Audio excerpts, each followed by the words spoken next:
If you're not following KBLA Talk 1580 on all of our socials, then you're missing out.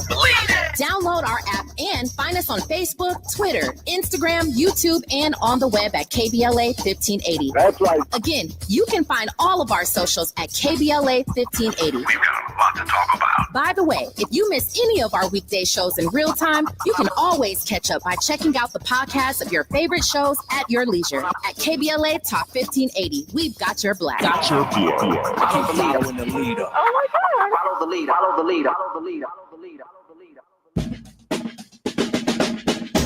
Shine, flies, no time to waste while it's passing you by. Shine, flies, be patient, 'cause good things happen in time. We gon' get it right, we gon' get it right, we gon' get it right.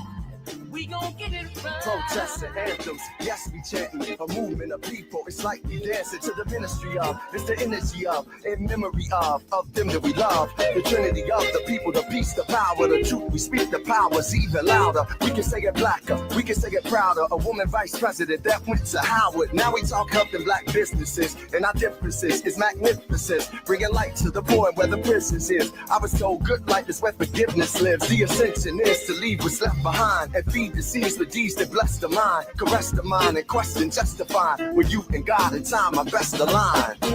Shine, flies, no time to waste while it's passing you by.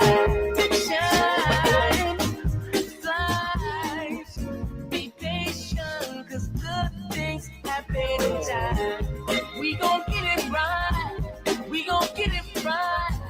We gon' get it right. We gon' get it right. How can I be a better father, son, a better grandson, honoring Fannie Lou's and the Fred Hamptons, the Harriets? You are listening to and streaming A More Perfect Union on KBLA Talk 1580. I'm Dr. Nii-Quartelai, your host and White House correspondent, coming to you live from Washington, D.C. I was just zipping myself up. I noticed that I wasn't zipped up a little bit. And so for those of you that are streaming on YouTube, I just wasn't zipped up all the way. So there you have it. I've been touching, so you be in touch. Be sure to follow me on all the social media platforms.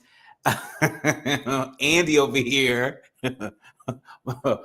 my brother man here, Andy, our sound engineer, says, don't zip up the taco meat, flex on them.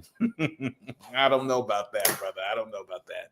I've been touching, so you be in touch. Be sure to follow me on all the social media platforms at Dr. Nii-Quartelai. Just type in Dr. Nii-Q, DRNIIQ, and there you have it. I'm there fresh for you to follow. Also, be sure to download the KBLA app and tap your neighbor. Wherever you are, in the car, taking a walk, wherever you are, tap your neighbor and say, hey, have you downloaded the KBLA app? They don't know what they are missing. And last but not least, subscribe to A More Perfect Union podcast. That way you'll never miss an episode. It is hot, hot, hot. It is hot, hot, hot out there. Are you hydrating? I'm hydrating. I'm hydrating as best I can. I went to a Pride event hosted by Governor Wes Moore earlier today, and it was hot, hot, hot in Annapolis, Maryland. But it was a good time. My thanks to Governor Moore and the First Lady for putting on a pretty nice Pride celebration.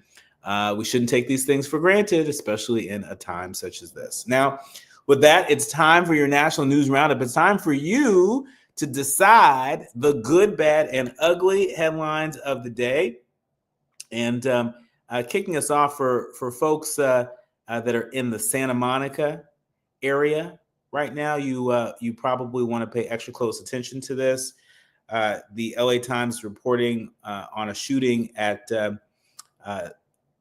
Santa Monica Mall, leaving an officer injured. Police are searching for that gunman. Police, again, are searching for a gunman who opened fire at an upscale Santa Monica Mall on Wednesday. Upscale Santa Monica Mall, the Promenade, y'all.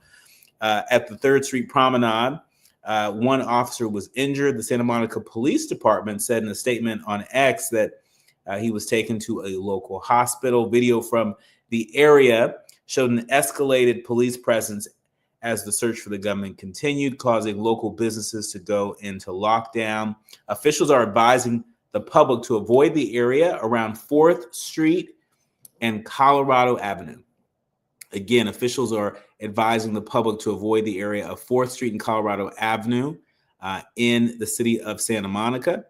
LA Metro announced that the downtown Santa Monica train station was closed and that buses would soon be made available. The police search appeared to cover a large swath of the downtown and beachside districts, including Palisades Park. The officer, again, is being treated at a local hospital. And so be safe out there to all of our leaders, learners, and listeners in and around Santa Monica. Well, jumping from California right here to Washington, D.C., the White House is to limit intelligence sharing, and they're going to skip Tulsi Gabbard at the Senate Iran briefing. The Washington Post is reporting that the White House plans to limit classified intelligence sharing with Congress after leaks to the press of an early assessment that undermined President Trump's claim that U.S. airstrikes, quotes, obliterated Iranian nuclear facilities. That's according to a senior Trump administration official. Amid this political battle over what the intelligence shows, the White House is expected to send 4 of its top national security officials to brief lawmakers: Defense Secretary Pete Hegseth, Secretary of State Marco Rubio, we should say Secretary of State / National Security Advisor / USAID Administrator. Yeah, he has all of those jobs. It sounds stretched pretty thin to me, but that's what he's doing. CIA Director John Ratcliffe and the Joint Chiefs of Staff Chairman General Dan Kane, they are expected to brief Congress. The Director of National Intelligence, Tulsi Gabbard, who testified in March that the U.S. intelligence agencies assessed that Iran was not building a nuclear weapon, will notably be absent. Trump has called Tulsi Gabbard's assessment of Iran's nuclear program wrong and largely sidelined her in navigating the United States' role in the war between Iran and Israel. And so, look, nobody's gone on the record saying this, but I wouldn't be surprised if Tulsi Gabbard keeps it pushing sometime soon. Your job as the Director of National Intelligence. The administration is giving an intelligence briefing to Congress, and the president saying, you can skip this meeting? I mean, it looks like the writing is on the wall to me. Moving along, if you've been out there boycotting Target, you might want to make room to boycott McDonald's. A group is calling for a boycott of McDonald's for scaling back its DEI initiatives. The grassroots group, the People's Union USA, has called for an economic blackout of the fast food giant. NBC News is reporting that they mean business. They mean business. They ain't playing around. McDonald's faces this national boycott in response to its January announcement that it would dial back some of its diversity, equity, and inclusion programs. The grassroots progressive group, the People's Union USA, they have called for this economic blackout. And the group also helped organize boycotts of other major retailers this year, including Target and Walmart, for their retreat. Earlier this year, you might remember Mickey D's announced that they were going to end their practices, and they're not with it. And so we'll see how this goes. Is this a bit too much? Should we just focus on Target? Should we expand to other brands that are at odds with our values? That's a legitimate question, and we'll be sure to have people on in the coming days and weeks to give their view on that. But when we come forward, I've been looking forward to this conversation for a while because I have been following his work on social media, and I have a feeling he is the real thing. June is Men's Health Month, And Yolo Akili Robinson, he is doing the dang thing, not just during this month, but he's doing this 365, 7 days a week, 365. He's the founder of the Black Emotional and Mental Health Collective. He's one of the most powerful voices in the country, reshaping how Black men think about care and healing and masculinity. And he'll be joining me when we come forward. You're listening to A More Perfect Union on KBLA Talk 1580. We've got a lot to talk about. Why, thank you. Yeah. At KBLA Talk 1580, we're proud to be celebrating 4 years on the air, but we know we could not have made it this far without you. We work hard every single day to curate conversations that will enlighten, encourage, and empower you. So, from all of us at KBLA Talk 1580, a big thank you for your love and support. You don't know how much you mean to me. And by the way, if your smartphone did not update automatically, be sure to download our brand new KBLA 1580 app. We think you'll love all the new features, including new ways to send us photos and video in real time, whenever news breaks, while we're on the air. It's a new dawn, a new day for KBLA Talk 1580, and we're glad you're on this journey with us. You never turned away, you were right there. Thank you.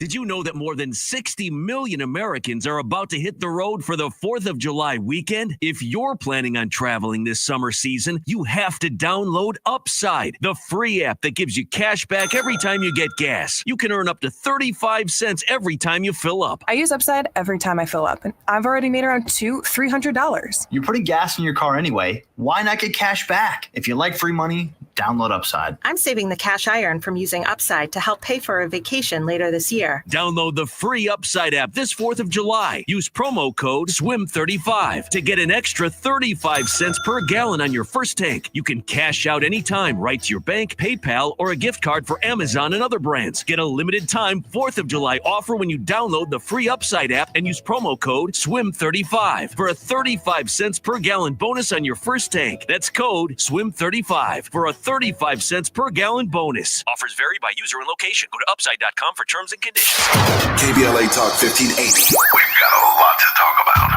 KBLA Talk 1580, connecting you with services and solutions. The Los Angeles Regional Food Bank is on a mission to fight hunger and provide nutritious food to those in need across our community.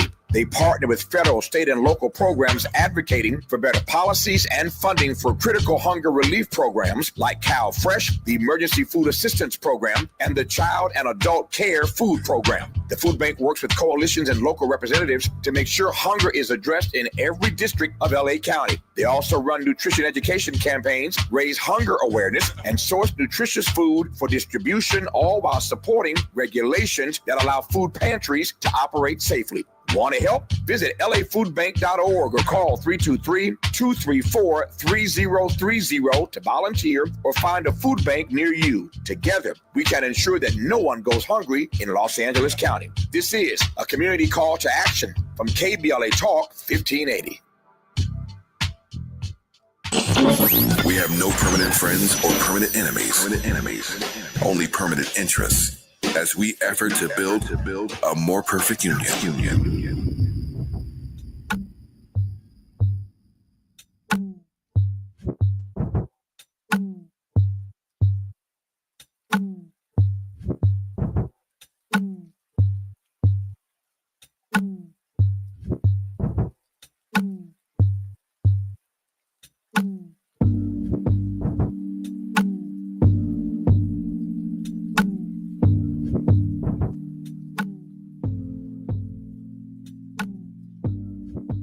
Emotional stability, a sound body and tranquility. I deserve it all.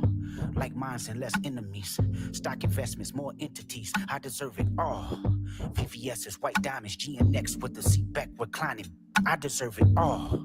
Put my homes on the beachfront. Flying private, what you eat for lunch. I deserve it all. The respect and the accolades. You are listening to and streaming A More Perfect Union on KBLA Talk 1580. I'm Dr. Nii-Quartelai. You're just listening to one of my favorites, Kendrick Lamar. I am still hyped off of his concert just outside of DC last week. I had a chance to attend with my bestie. He didn't disappoint, and neither does our guest this hour. I want to welcome Yolo Akili Robinson. He is a non-binary award-winning writer. He's a healing justice practitioner, a yogi, and founder and executive director of the Black Emotional and Mental Health Collective, otherwise known as BEAM. Welcome to the show, Yolo. Thank you so much. Thank you for having me. Well, thank you so much for being here. I am a big admirer of your work. I follow you on social media. I think particularly in times like this, I encourage everyone and anyone to be a lighthouse. And I think you are one of the lighthouses among us. And so thank you for that. I want to first start off by asking you, how did you get to become a lighthouse? You're not an old man with a gray beard. You might be a little younger than me, but certainly wise beyond your years. Talk to us about your journey towards becoming a healing justice practitioner. Yeah, great question. Well, I'm 44 years old, so often people think that I'm a little younger than I am. But I will say that in my journey, if I'm honest, as I grew and had the opportunity to learn, and I was the first person in my family to go to college and learn about Black history, about women's history, about Caribbean history and psychology, I learned all these different things about tools, about practices, strategies that our communities have always had to heal. And I wanted to take wanted to uplift those tools and also make them more accessible for our folks, because I saw that the ways in which I was engaging the world wasn't always rooted in care and dignity, and the ways in which people around me were engaging the world wasn't always rooted in that as well. And on top of that, I saw the systems and how they were operating, mental health systems that were not helping our folks. And so that really led me to just try to figure out, what else could I imagine? What else is possible? And that led me to create BEAM, which is an organization, we've given over $500,000 to other organizations across the country to help them support grassroots mental health efforts, right? So fathers coming together in healing circles to discuss, mothers who are grieving who need mutual support, herbalists, yoga teachers, all kinds of free therapy. That really led me to really kind of pour into community in the ways in which people have poured into me. And what's so notable to me is that $500,000 that you provided to Black-led grassroots mental health organizations is notable, because there are a lot of folks that say, well, we would support if there were more organizations, right? Talk to us about how you identify these Black-led organizations that so many folks in the mental health space don't see and therefore don't invest in, certainly in any significant way or consistent way. Well, we build relationships. That's what it comes down to. All about who who's in the hood doing the work. I often say that, in every hood, there is someone who's doing healing work. Sometimes it's a faith leader. Sometimes it's a barber. Sometimes it's a yoga teacher. Sometimes it's a community healer, an indigenous healer. But you will find in every hood somebody who's holding that line around healing and wellness. It might be the juice spot that the Rastas have, right? But someone's holding that conversation. And so for us, it was like, well, hold on. If we know these folks are doing the work on the ground, how do we resource them? How do we support them? When we were talking to communities, we were finding out that so many faith leaders were keeping people out of psychiatric holes because they knew that once they got in those systems, it was hard to get out. Mm-hmm. We saw so many big mamas and leaders who were like, let's actually see what kind of drugs our kids are being prescribed, and let's figure out the ways to hold the systems accountable for how they monitor what they're giving our kids. There were all these things happening, and no one was recognizing that is the underground wellness network, right? That's the network that's been holding us down long before this whole trend of therapy became a thing in Black communities. Those folks are doing the work. The pastors are doing the work. the Rastas, the healers, we're doing the work. And so we focus on those folks so that we have a collective strategy, that we work in collaboration, yes, with therapists and psychiatrists, but also with the folks on the ground. And so we identify them by meeting up. Who does the hood trust? Who do people say on the street they go to? Not just the people who are elite, who got the resources, but who do the hood go to? And that's people we want to invest in. I love how you frame that, the Underground Wellness Network. The Underground Wellness Network.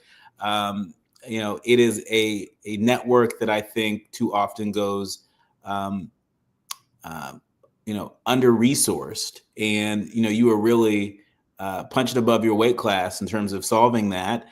For folks who are less familiar, Beam has worked with this network of folks providing care, having trained, is this right, over 10,000 community members? Yes, absolutely. Across the United States and also Haiti, Jamaica, and even some parts of Africa, right? Because our trainings are virtual, but also in person.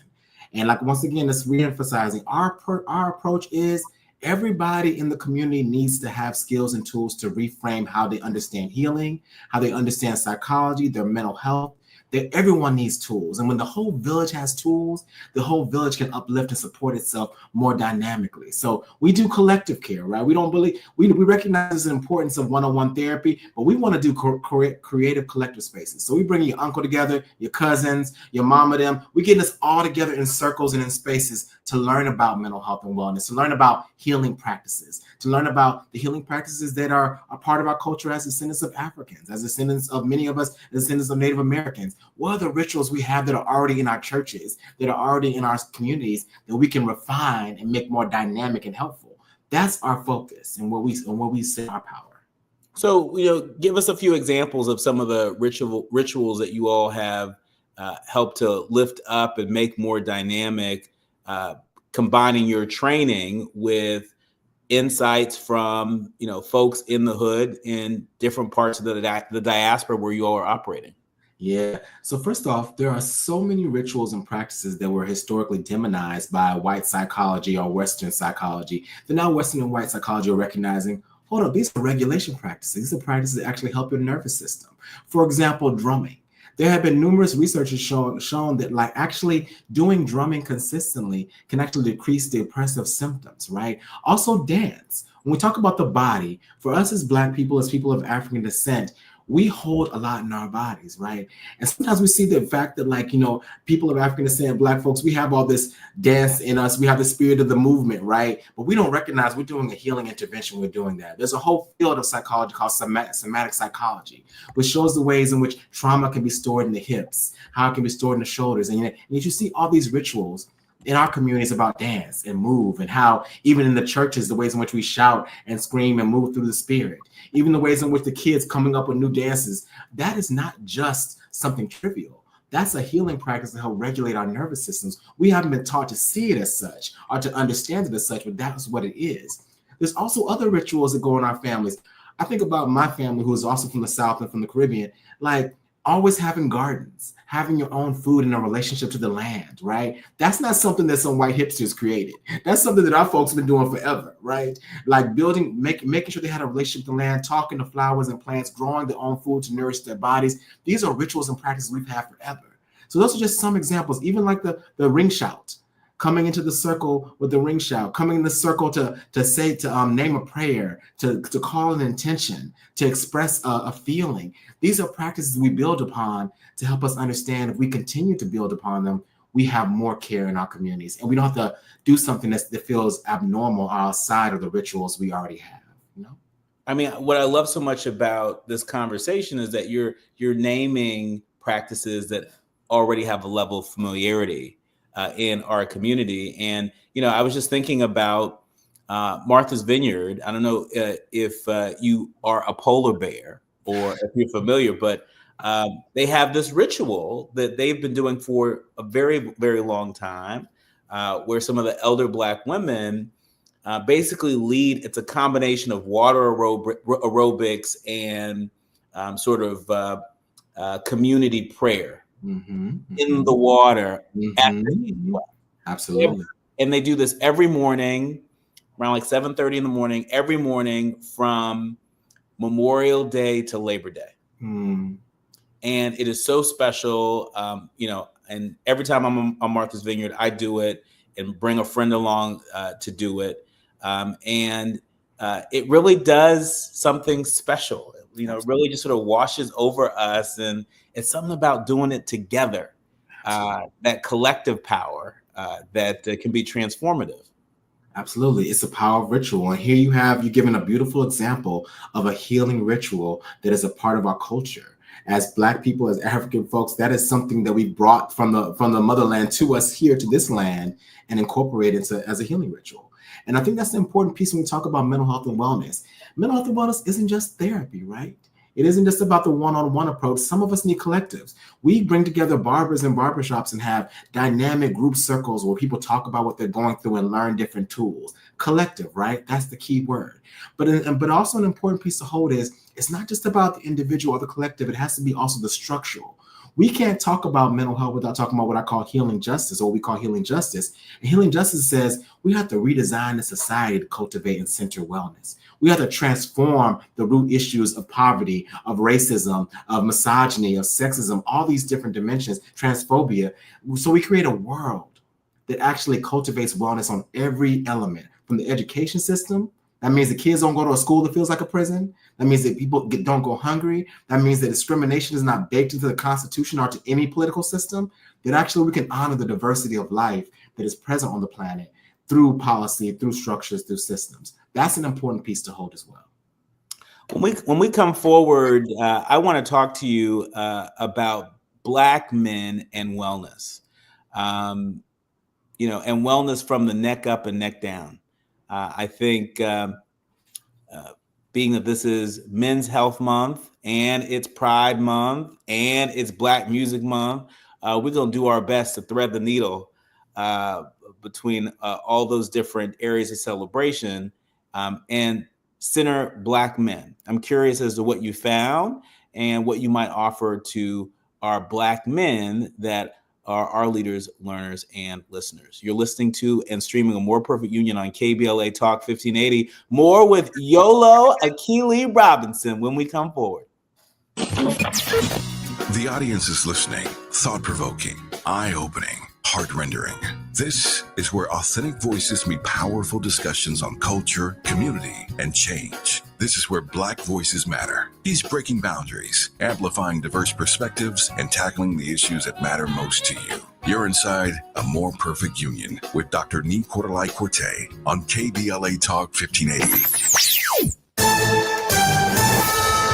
I'm Tammy Eswick with BIN News Now. The Director of National Intelligence says strikes against Iran destroyed their nuclear capabilities. The president has been pushing back against a leaked report that says the program was only set back. Here's President Trump via CNN. But they're not going to be building bombs for a long time. Trump says he plans to limit the information he gives to Congress after that leaked intel report. And this comes on the heels of Black Texas Congressman Al Green talking about his decision to file articles of impeachment against President Donald Trump. I do this because I love my country. I do this because I understand that the Constitution is going to be meaningful or it will be meaningless. No one person should have the power to take over 300 million people to war without consulting with the Congress of the United States of America. The impeachment effort failed. Get BIN News Now on demand 24/7 on the iHeartRadio app. Pasadena delays 210 eastbound leaving Mountain all the way to Citrus. Calabasas, South 101 delays off of Las Virgenes in stretches all the way into downtown Los Angeles. And the drive on the 5 right now, northbound in Lake Forest, delays from Lake Forest Drive in stretches all the way to Harbor in Anaheim. Slowing in Anaheim, 91 eastbound leaving the 57 freeway. And that drive is pretty challenging ahead all the way to Green River. Joe Buck and John Smoltz welcoming you back to the City Center Convenience Mart. Uh-oh. She's looking at the cigarettes, but she just grabs the gum off the counter. Stand Up to Cancer and Rally want you to reduce your risk for cancer. Go to takeahealthystand.org. Is this the title? This is the KBLA Sports Minute with Ray Richardson. The NBA may have to do some soul searching in the offseason about the increasing number of Achilles tendon injuries. 7 players suffered the devastating injury this season, including 3 high-profile stars that went down in the playoffs. Boston's Jason Tatum, Milwaukee's Damian Lillard, and Indiana's Tyrese Halliburton. Several medical experts interviewed for a story on ESPN.com attribute the torn Achilles tendons to overuse and accidental circumstances. The Oklahoma City Thunder won the NBA championship Sunday after playing 98 games in a 6-month span. Major League Baseball has confirmed plans to host the HBCU Swingman Classic on July 11th during All-Star Week in Atlanta. The Swingman Classic, an all-star game featuring HBCU players from around the country, gives the players a chance to show their skills in front of Major League scouts. No debates, no speculation, just the info you need. That's your KBLA Sports Minute. I'm Ray Richardson. More news, opinions, and conversation when we come forward on KBLA Talk 1580. Follow the leader. KBLA Talk 1580. Follow the leader. If you're not following KBLA Talk 1580 on all of our socials, then you're missing out. Download our app and find us on Facebook, Twitter, Instagram, YouTube, and on the web at KBLA 1580. That's right. Again, you can find all of our socials at KBLA 1580. We've got a lot to talk about. By the way, if you miss any of our weekday shows in real time, you can always catch up by checking out the podcast of your favorite shows at your leisure. At KBLA Talk 1580, we've got your black. Follow the leader. Oh my God. Follow the leader. Follow the leader. Follow the leader. Nearly 7 million Americans aged 65 and older are living with Alzheimer's disease, also known as AD, a type of dementia that affects memory, thinking, and behavior, making everyday tasks challenging. But did you know that Black adults aged 65 and older are twice as likely as white adults to develop AD? There are things you can do to help reduce your risk for developing AD. Managing conditions like diabetes and high blood pressure is crucial. Staying physically active, maintaining social connections, eating a healthy diet, and keeping your mind engaged with activities like reading or puzzles can all contribute to brain health. It's also important to recognize some common signs and symptoms of early AD, such as forgetfulness that causes problems with everyday life, asking the same question a few times in a row, and difficulty concentrating on basic tasks. If you see these signs in yourself or a loved one, don't wait. Early diagnosis and intervention are key to managing AD effectively. To learn more about AD and a potential treatment option, visit treatalzearly.com. That's treatalzearly.com. This message is brought to you by AZI. KBLA Talk 1580. We've got a lot to talk about. KBLA Talk 1580, connecting you with services and solutions. Worried about eviction? You have rights, and Stay Housed LA can help. Stay Housed LA is a partnership between LA County, the City of Los Angeles, and local service providers. From Lancaster to Long Beach, we're here to help you with tenant education workshops, legal clinics, free legal services for eligible tenants, and online resources about tenant protection laws. Don't face eviction alone. Call our hotline at 1-888-694-0040. That's 1-888-694-0040. Or visit stayhousedla.org. Stay Housed LA, keeping Los Angeles residents in their homes. Stay Housed LA, your rights, your home, our community. This is a community call to action from KBLA Talk 1580.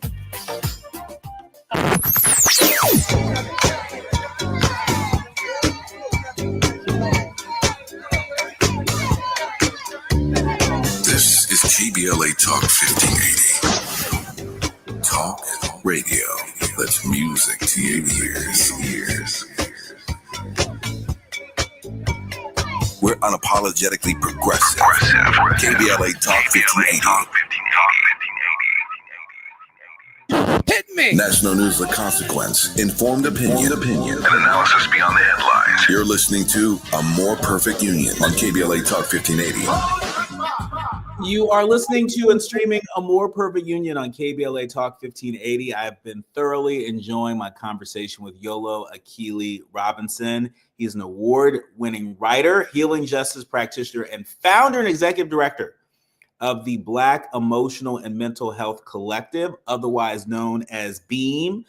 One of the really incredible programs that you all run there that really caught my eye is your Black Masculinity Reimagined program, which for folks who are less familiar is a skills-based series that helps Black men and masculine folks unlearn toxic conditioning and build tools for emotional wellness, accountability, and care. What inspired this program, Yolo? Yeah. What inspired this program was I looked to my uncles, my fathers, my grandparents, and I saw all the ways in which I inherited these beautiful expressions of masculinity, right? Without a doubt, there's beauty in Black masculinity, whether it is the movement, whether it's style, all these different things. Amen. And I celebrate that. But I also recognize that along with that, there were some things that I didn't necessarily want to continue to hold on and continue as patterns of behaving, patterns of relating to my own emotional self, patterns of relationship. And so Black Masculinity Reimagined is an opportunity for Black men and masculine folks to get in the room and be like, hold on, what part of this did I get from my father, dad, uncles, whoever that I think is great? And what part of this do I don't want to disrupt? A lot of us have inherited narratives around Black manhood or Black masculinity that restrict and limit our humanity, that teach us that we are less than human. And let me give you an example of this. You know, a big part of white supremacy in this country has been to teach Black people that we are animals. But unfortunately, some of us have learned to internalize that, and it kind of gets re-encoded in terms of how we see ourselves. When I hear a Black man say, I don't have feelings, I don't have emotions, you know, I don't go through things, I'm like, well, hold on, you're a human being. So you have emotions, you have feelings. But that's a part of the condition we've been taught, that we are just workhorses. We are just objects to do things, to produce, to have sex, to do these things, but not to have feeling, to have softness, to have care. And so a lot of us have internalized this belief, and internalizing that belief that not only that you don't have emotions, that you don't need to talk about your emotions, has contributed to this consistent culture of depression, anxiety, coping unhealthily with things like drugs or alcohol, because we've been taught that we can't talk about the feelings that we have because it makes us less than. This is a lie. It is a lie of white supremacy that we have internalized, and manhood and masculinity is broader than the rigid corners we've given it, right? That every Black man in this country has the right to express their feelings and to be held and seen and heard, right? And also has the opportunity to learn about how they can show up differently and how they share their feelings and are seen and heard, right? So that's the work of reimagining. What do we want to be indifferent? What do we want different for our sons, for our daughters, for all of us? That's the opportunity. I mean, that's a heck of an opportunity at a time where we see so many demonstrations of and so much talk of toxic masculinity. And it's like, okay, wait a minute, we're giving a lot of energy to the toxic stuff, right? But we're not really lifting up and elevating the healthy stuff, right? And we certainly see it in reports in the news. We certainly see it in, sort of our entertainment industry. Talk to us about how Beam is leading the charge, along with so many other organizations, to shift the narrative from, deficit thinking to asset-based thinking when we talk about constructing a Black masculinity, a masculinity at large that serves the people. Well, first of all, we have to recognize that we've always had lineages of masculinity in our communities that have centered sacredness, that have centered feelings, that have centered the protection of women, the feminine, our queer people. We need to center those stories, right? We get often sold this one note that this is the way all Black men relate to their sexuality, that all Black men struggle with some version of sexual compulsion. This is the reality for a lot of us. There's nothing wrong with that. That's a part of our journey. It's an opportunity for us to heal and learn and grow about ourselves. But it's not an honor that there are so many Black men who are in our communities right now crusading to challenge misogyny and transphobia, who are saying, I will not stand by and watch as Black women are assaulted, as Black trans women are assaulted. There are so many Black men who are doing everything in their power to model to younger people a loving and caring way of being a father, a loving and caring way of being a partner, and often being under-resourced to do that work. So we have to highlight, who are we focusing on? As you just laid out, who are we focusing on? Because what we focus on grows, right? It doesn't mean that we don't need to acknowledge that some of us are hurting, that some of us are still in coping strategies that are still creating pain for us and the people we love. That's the reality for all of us in many ways. But even for the folks who are struggling, who are recognizing that they themselves may be embodying patterns of behavior that are toxic, are rigid, are unhealthy for them, there's still an opportunity to transform those patterns into something that helps you get the connection and the care that you need. If we look at the root of them and find out, where is the daddy wound? Where is the father wound? Where is the mother wound that is leading me to interact with women or men or anyone like this? Where did I learn that there couldn't be conflict and care in the same space? Where did I learn that I had to dominate and put my foot on someone's neck to be loved and be feared? Where did that come from? And thinking about, could it be something different? You know, I've had this conversation in many barbershops where we talk about with straight men and straight brothers about who's running the household. Like, am I the man? I'm running the household. And I say, brothers, I said, I asked them a question. I said, tell me who knows where your mortgage is at? Oh, my wife. That's my wife. Oh, okay. Well, who do you pay your light bill? Where your kids go to? What school your kid go to? Oh, my wife handled all that. I was like, well, it sounds like then that maybe y'all are co-leading together.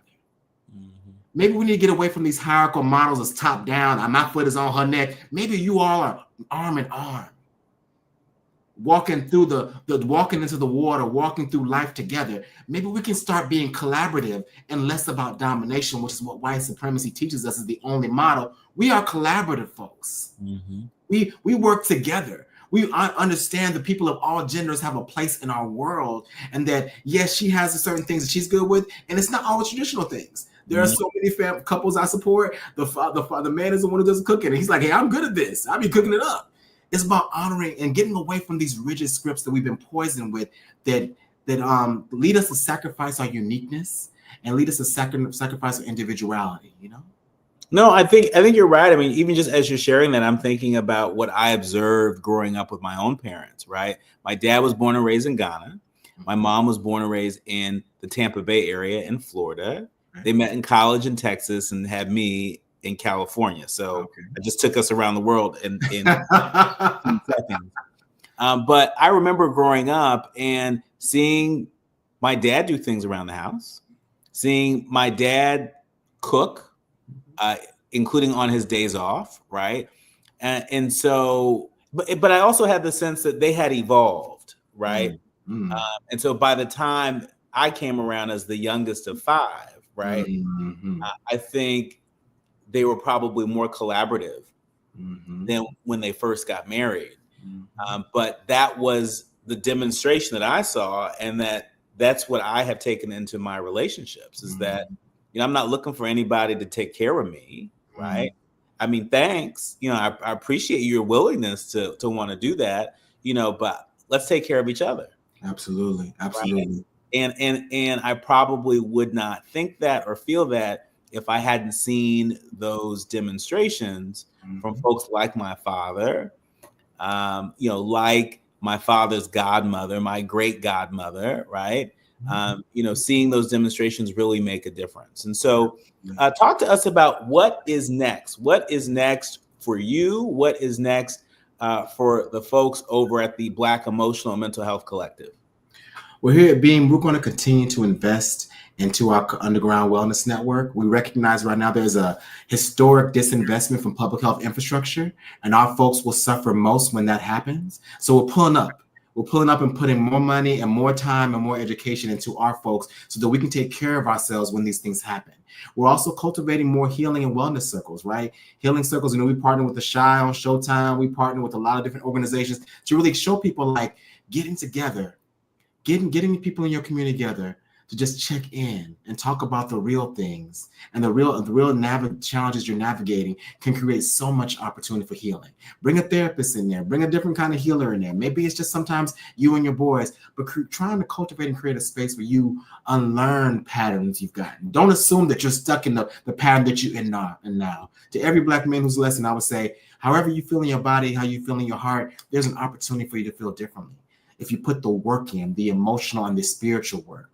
And that work is honesty. That work is about integrity. It's not about domination. It's not about getting all the accolades and the achievements, because those things won't fill the spirit. They won't necessarily fill the soul of emptiness when we're not being honest about what we're feeling, right? So I think what's next is continued transformation, continued healing, justice, and more opportunities for our communities to recognize that we've always had the power to heal.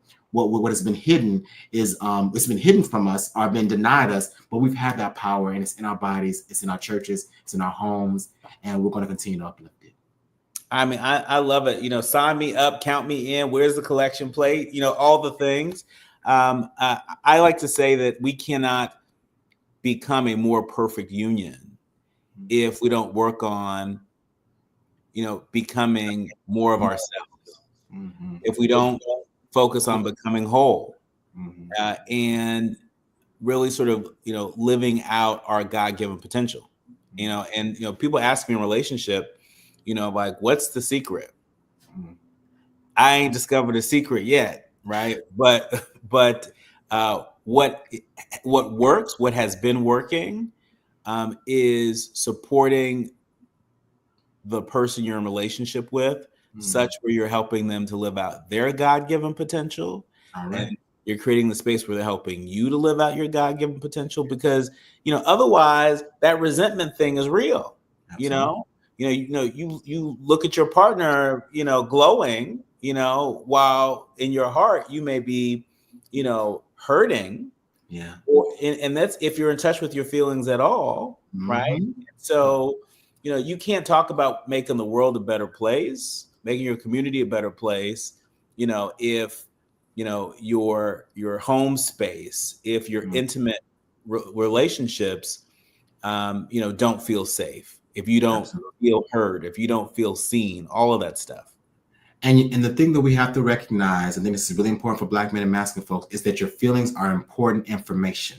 That every feeling is valuable. I do not believe in good or bad feelings. I do not believe in people saying, I should feel this way. No, this is how you feel. This is the opportunity and the learning experience now. I should feel this way. No, let's talk about how you feel now. Because there's power in that. Every emotion is a lesson. Somebody's like, well, I feel jealous. I shouldn't. I said, absolutely. You should. I want to encourage you to honor the jealousy, because jealousy gives us an opportunity to see what we are unfulfilled in our own lives. And so it's an opportunity for us to go deeper and say, well, I'm not feeling fulfilled. How do I create fulfillment? What is the things that I need to cultivate in my life so that I don't feel that deep jealousy around other people? Every feeling is emotion, sadness, frustration. It can guide us towards a greater knowledge of ourselves and connectedness with other people, but we can't keep suppressing them. We can't, because whatever we suppress returns. My grandmother used to always say that what you bury in the backyard, one day gonna show up on the front porch, and it's not gonna come the day you want it to. So you got to be really thoughtful about how we cultivating space to honor our feelings. I feel sad sometimes. That's okay. That's welcome. There's nothing wrong with sadness. Sadness is a part of our natural emotional cycle. So is joy. So is fatigue and grief. All these things can teach us about what our bodies and our hearts need. But Black men and masculine folks have been taught that they don't get to do that. And not just Black men and masculine folks, all Black people. So now we're casting off those shackles, those emotional shackles that have been put on us. Said that we were just mules, but now we're saying we are full human beings, and we're going to honor the difficulties and the transitions of our emotions, and we're going to understand them as knowledge and understanding.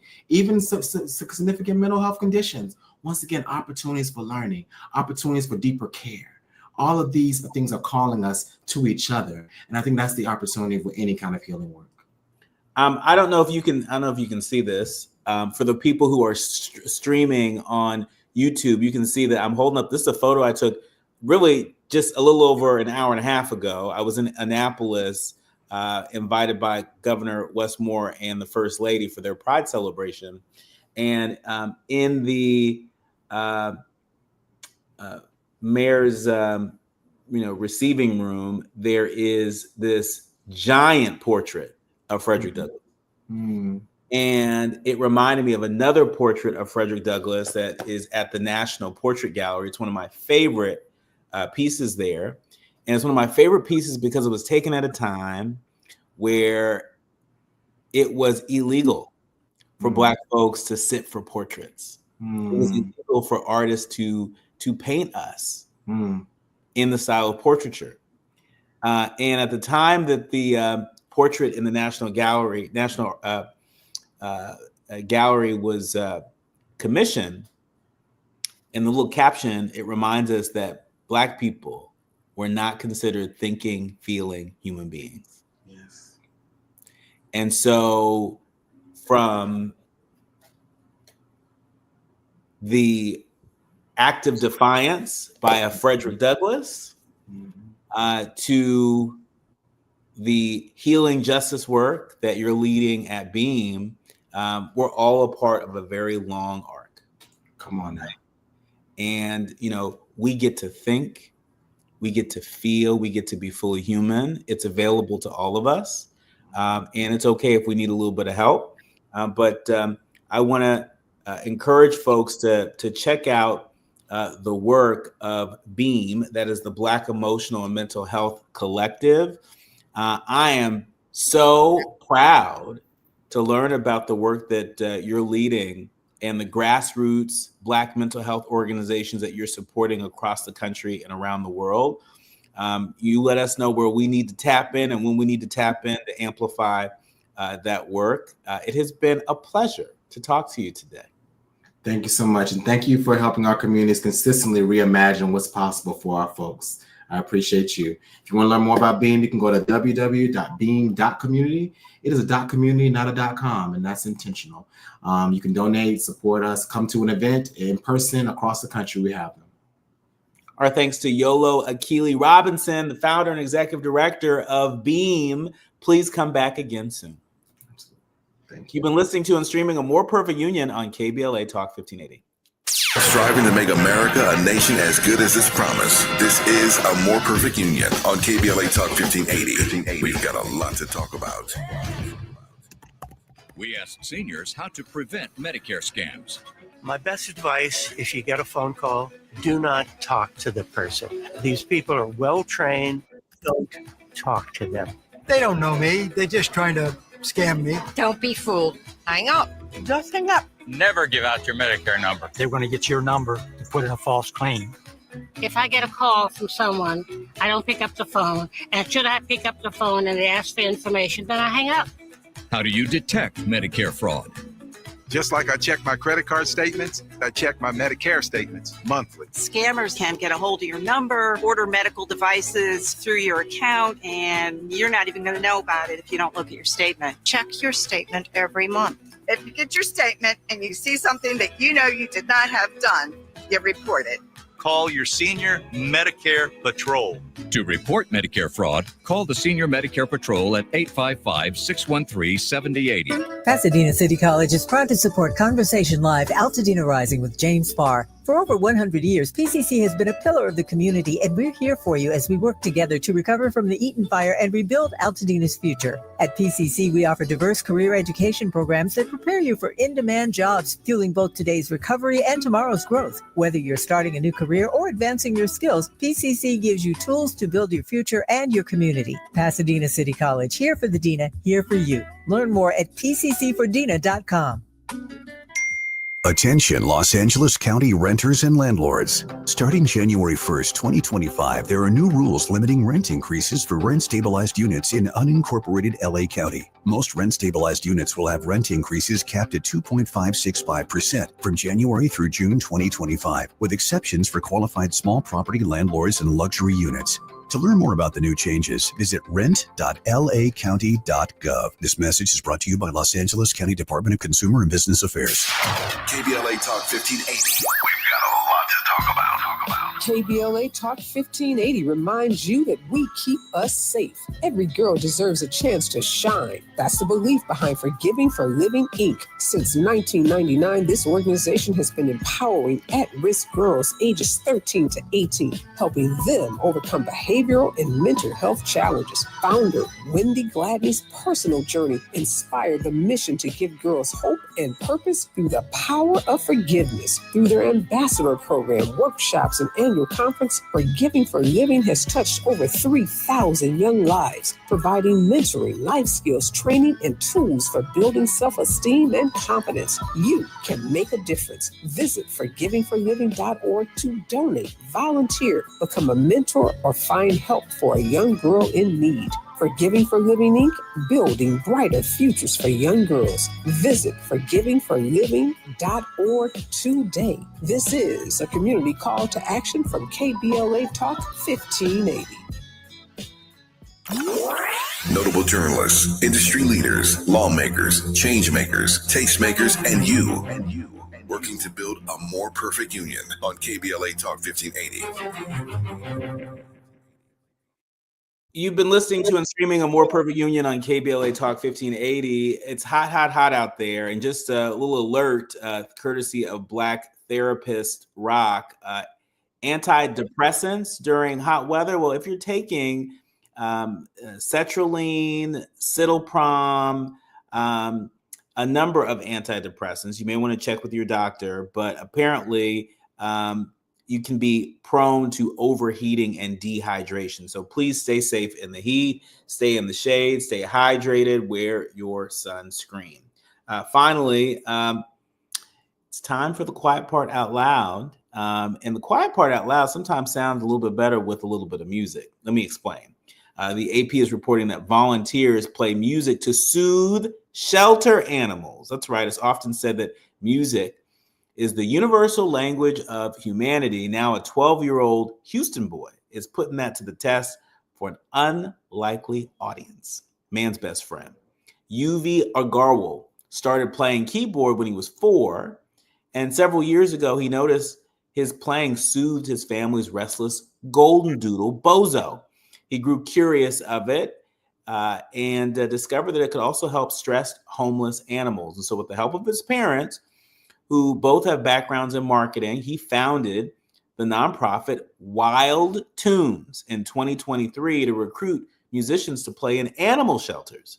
So far, he's enlisted about 100 volunteer musicians and singers of all ages and abilities to perform at 9 shelters in Houston, New Jersey, and Denver. We love to see it. Hat tip to that young brother. All right, we have to leave it there. My thanks to the entire village that helps us produce a more perfect union. My thanks to our executive producer, Tavis Smiley, to our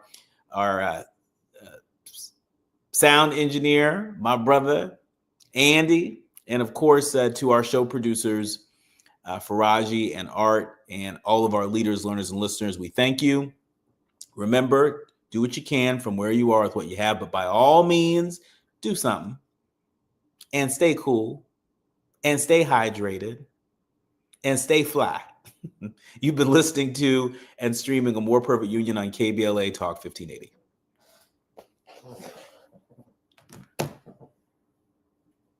The Congress of the United States of America. Social media. The Congress of the United States of America. Social media users have been paying close attention to the names of the Democrats that voted with Republicans not to impeach the president. Some of those names include